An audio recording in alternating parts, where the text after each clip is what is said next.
Wherever you go, whatever you do, throw a little at it. Omax, Vest and Briefs.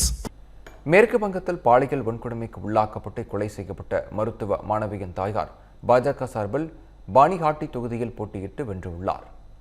கொல்கத்தாவில் உள்ள ஆர்ஜிகர் மருத்துவமனையில் கடந்த 2024ஆம் ஆண்டு மருத்துவ மாணவி படுகொலை செய்யப்பட்ட நிலையில் இந்த கொடூர சம்பவம் நாடு முழுவதும் பெரும் அதிர்வலைகளை ஏற்படுத்தியது.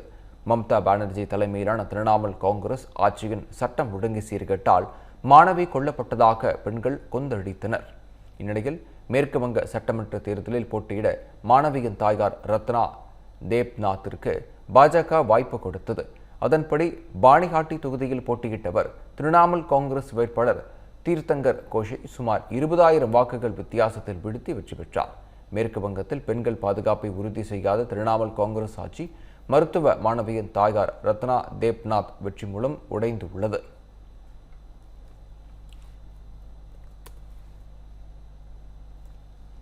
மேற்கு வங்கத்தில் தேசிய ஜனநாயக கூட்டணி பெரும்பான்மை இடங்களை கைப்பற்றிய நிலையில் ஹவுராவில் பாஜக தொண்டர்கள் வெற்றியை கொண்டாடினர். இதேபோன்று மேற்கு வங்க மாநிலம் முழுவதும் கொண்டாட்டங்கள் அரங்கேறின.